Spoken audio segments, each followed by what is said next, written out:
On se retrouve sur le stand Oui, CVV et Sencut. Si vous avez suivi, c'est appartient au même groupe. Et là, on est avec Kyle. Kyle, que vous avez très certainement déjà vu sur YouTube, puisque c'est lui qui co-anime avec cette personne là-bas, la chaîne YouTube de WeKnife et qui nous présente les nouveautés CVV et chez Oui. Thank you for your time. I'll take over now. Merci. Alors le stand, il est assez balèze ici quand même. Donc on a ici, alors je vais pas dire des vieux modèles, mais c'est des couteaux qui sont déjà sortis. Là, de ce côté-ci, j'ai les nouveautés chez WeKnife. De l'autre côté, les nouveautés chez CVV.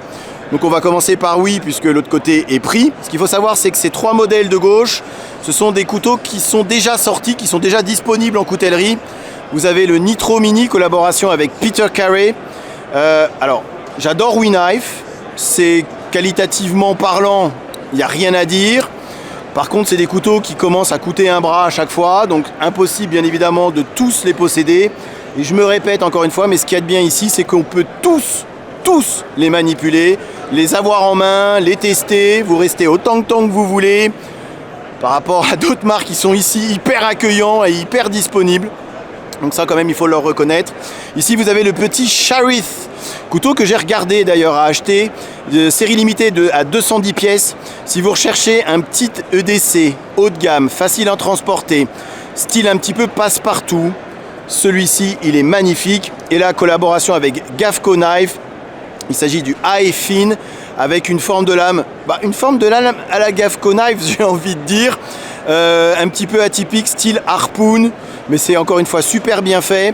J'ai regardé avant, on est sur du 20 CV sur toute la production WeKnife, que ce soit les couteaux déjà sortis, ces trois-là, ou que ce soit les couteaux à venir pour l'année 2023, puisque voilà, ça ce sont les couteaux, les nouveautés WeKnife qui vont sortir en 2023.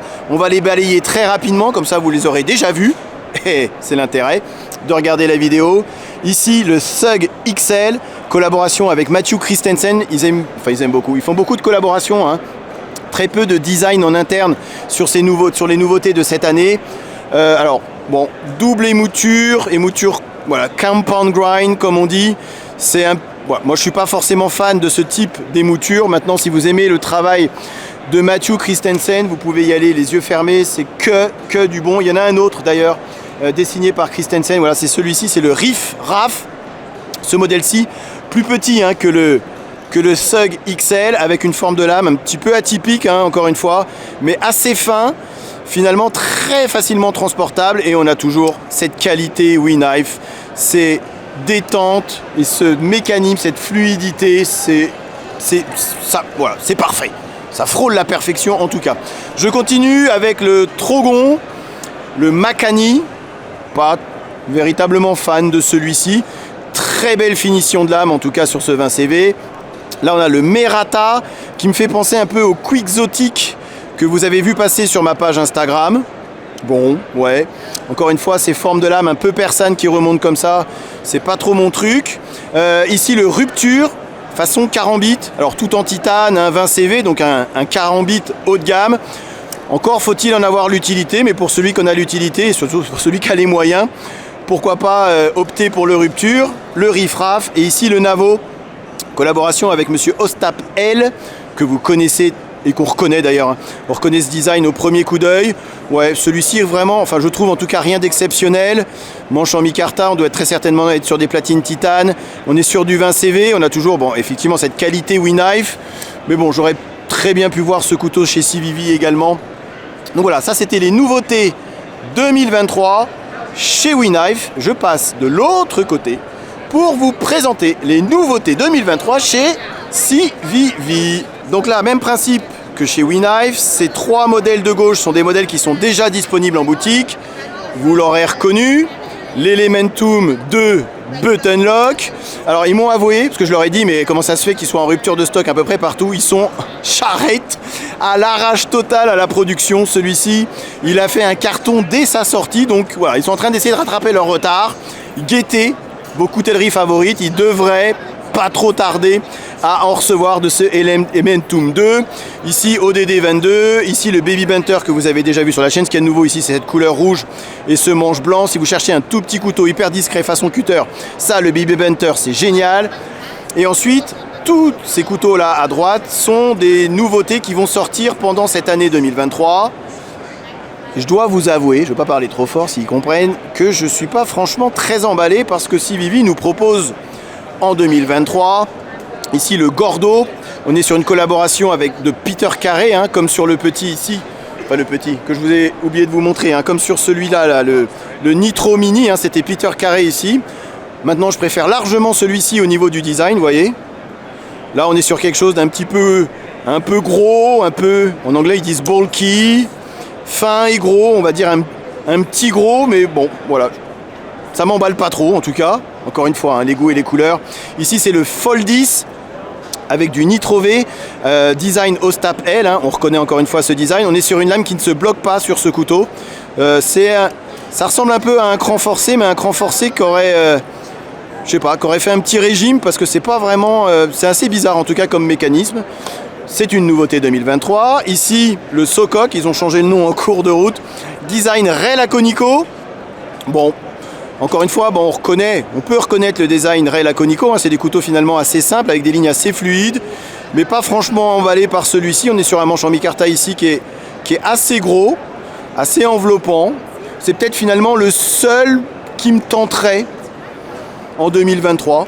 Là, le Varius, alors le Varius façon carambite, hein, lame fixe, lame en forme de dague, très fin comme couteau. Ici, le Varius d'entraînement, si vous voulez vous entraîner au maniement du carambite sans le risque de vous blesser. Là, on a une lame qui, voilà, vous ne risquez rien. Ici, celui-ci qui me plaît peut-être un petit peu plus, c'est le Varius. Ils ont retiré le rond pour y mettre cette petite pièce en caoutchouc et petite lame fixe hyper fine. On est sur du D2, design Elišević. C'est du G10 hein, à l'arrière, mais ça fait un peu quand même, on a un effet un petit peu caoutchouté. Donc hyper fin. C'est pas non plus des plus confortables, mais après c'est vrai que si vous recherchez la finesse dans une petite lame fixe, forme de lame bon, assez classique, j'ai envie de dire, bon allez, pourquoi pas sur ce modèle. J'accélère un peu ici le Spinny Dogfish, qui me fait un peu penser au Fracture, le Fracture que je vous avais présenté sur la chaîne. Encore une fois, un peu trop tarabiscoté à mon goût. Voilà, on est sur un manche avec pas mal de courbures, pas mal de trous, de creux, de bosses. On est sur une lame avec double émouture, forme de lame un peu hybride également. Bon, pas fan, vous aurez compris. Et je termine par la dernière nouveauté, c'est le Air Frame. Et encore une fois, avec une forme de lame assez atypique. Voilà, ça change finalement des lames assez, certains diront peu originales, mais des lames un petit peu passe-partout que CVV a l'habitude de faire. Ici, avec ce Air Frame, je sais pas très bien ce que CVV a voulu faire en 2023 en nous proposant ce type de couteau. Voilà, avec une grosse encoche ici, avec une forme de lame encore une fois un petit peu bizarre. Là on est sur un gros couteau hein, qui pèse à mon avis un petit peu plus de 120 grammes. Bon, c'est nouveau, c'est CVV, c'était les nouveautés 2023. Je n'allais pas partir du stand CVV, oui et SendCut sans faire un petit tour de tout ce que CVV avait ramené. Alors je vous le montre, c'est encore une fois ce que je trouve génial ici, c'est que ça permet à ceux qui sont présents bien évidemment de manipuler tous les couteaux de la production ici, de la production oui, de la production CVV. Regardez, ils sont tous bel et bien présents et vous avez la possibilité de les toucher, de les manipuler un par un si ça vous amuse. Donc du CVV, du WeKnife, du SendCut. Ici il y a le Speedster, c'est un couteau que j'avais regardé à acheter, mais encore une fois avec WeKnife on ne peut pas tout acheter puisqu'à chaque fois ça coûte un bras et on n'a que deux bras hein. Bien évidemment l'Elementum chez WeKnife, voilà, donc malheureusement hein, je ne peux pas tout vous montrer un par un. Je passerai bien 24 heures sur le salon et vous faire une petite vidéo sur chacun des modèles, mais vous imaginez bien que c'est impossible. Ici le Vision Air que je dois vous présenter en vidéo, le Mini Buster que je dois également vous présenter en vidéo. Ici le modèle Esprit qui est c'est pas nouveau, mais c'est pas très vieux non plus. Collaboration avec Ray Laconico.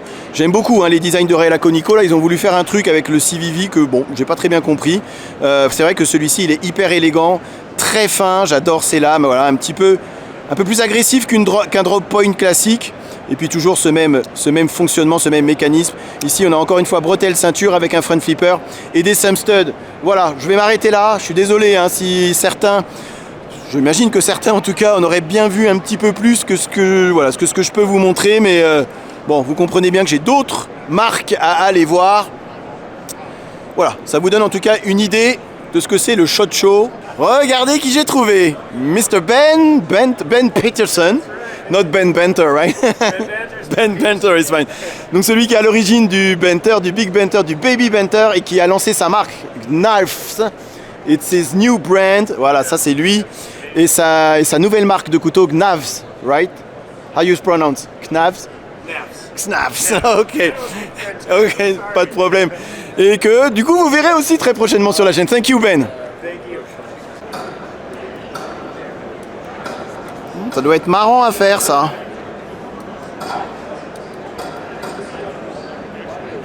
Alors je vous montre ça maintenant. On fait de la gravure laser 3D. Normalement la gravure laser c'est 2D, hein, c'est à plat, c'est une gravure laser. Ici regardez, c'est creusé. Je vais essayer de bien vous montrer ça et de vous le zoomer. Regardez, on est sur de la gravure 3D. Regardez ça c'est un morceau de flingue, hein. Et c'est gravé à l'intérieur. Vous imaginez les possibilités qu'il y a? Je vous ai montré ça, alors regarde, je vous montre ça. Ça c'est la petite plaque qui monte pour voir ce qu'on est capable de faire. Vous imaginez plus tard sur les manches de couteau avec des machines comme ça là, ici ça c'est des machines laser, hein, qui sont capables de faire ça. Donc ça c'est l'avenir. Je prédis qu'un jour, un de ces jours, on verra ce type de gravage laser sur le manche de nos couteaux titane. C'est juste une prédiction, mais je pense que ça va arriver, puisque là on est vraiment, regardez, on est vraiment sur les nouvelles technologies en termes de gravure. Alors, je vous présente la marque Revo. Alors, ils m'ont dit, voilà, ça fait 5-6 ans qu'ils sont sur le marché. Ça arrive en France, donc c'est pour ça que je vous en parle. Donc, il y a toute cette production, et vous m'aviez demandé avant de partir, hein, que je vous filme du couteau papillon, là, du Bali Song. Donc vous aurez le droit même à une petite démo de Bill. Et vous avez toute une autre partie de couteaux pliants. Donc ça c'est fabriqué, alors ils disent overseas, donc c'est fabriqué en Chine. Donc finalement des couteaux qu'on a l'habitude de rencontrer. Donc vraiment on va dire de l'entrée de gamme, mais avec du 14C28N, certains en D2. Il y a des petits couteaux comme celui-ci avec un système, une lame semi-assistée, enfin une semi-assise. Vous voyez, on a la lame qui se déploie tout seul avec un ressort à ce niveau-là. Donc ça marche très très bien. Après on a des couteaux un petit peu plus original au niveau de la forme de la lame et au niveau de la forme du manche. Ça fonctionne très bien. Donc ça c'est une version en D2, mais les prochaines seront en 14C28N. Voilà, roulement à billes, tout ce qu'on a l'habitude de voir, j'ai envie de vous dire, hein, les standards de ce que les Chinois font aujourd'hui. Vous avez des petites lames sympas comme ça, là ça c'est tout petit, c'est tout mimi, c'est tout rond, on l'a très très bien en main, avec un petit bouton comme ça qui sert à débloquer la lame. Moi vous savez, j'appelle ces genres de flippers des top flippers. Ça marche comme ça, hop, voilà, ça marche très très bien. Et on a la lame qui est bloquée, qui se débloque grâce à ce petit bouton poussoir ici. Donc ça c'est la marque Revo. Vous avez aussi, pour les amoureux des carambites, un carambit donc vraiment très tactique. Encore une fois, hein, je vois pas trop l'intérêt de se trimballer avec un machin comme ça, si ce n'est pour la self-défense, mais avec une lame et une forme de lame atypique. Les papillons ou Bali Song. Bali Song, donc ça c'est de la production américaine. Tout est fabriqué aux États-Unis de A à Z. Il y aura également cette version qui sera un futur automatique qui sera, elle, bel et bien fabriquée aux États-Unis. Alors vous allez me dire que j'y connais pas grand-chose en flicage et en balisong, mais je peux vous assurer que niveau fluidité, on est sur du roulement céramique, on est sur une lame en 154 cm. Et pour tous ceux qui connaissent la marque BRS, c'est ce monsieur là à gauche qui est également le boss de la marque BRS. Donc on se rapproche très fortement en termes de qualité de la marque BRS pour ceux qui connaissent.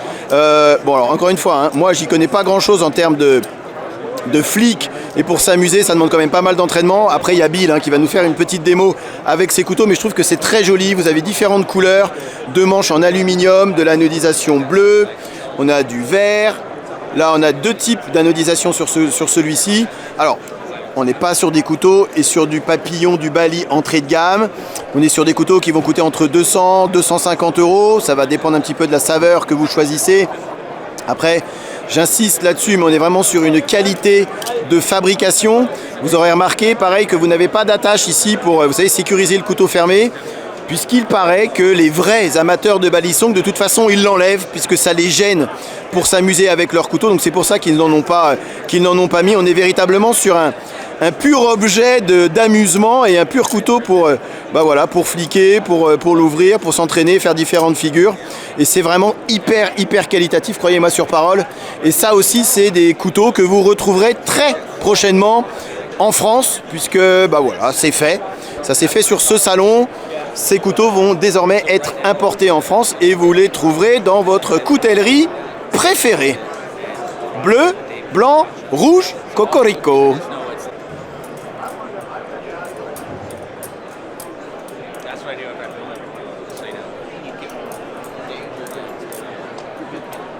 Oh, ça fait rêver, hein?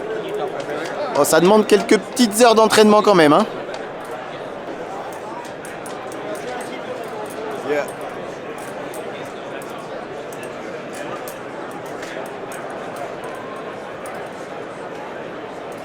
Présentation, comparaison avec d'autres modèles et test de coupe en fin de vidéo comme d'habitude. Ok, allez, voyons voir ce que ça donne. Rasoir. Encore une fois, les goûts et les couleurs. C'est simple et efficace. Je suis faible, j'achète. Il n'y en aura pas pour tout le monde.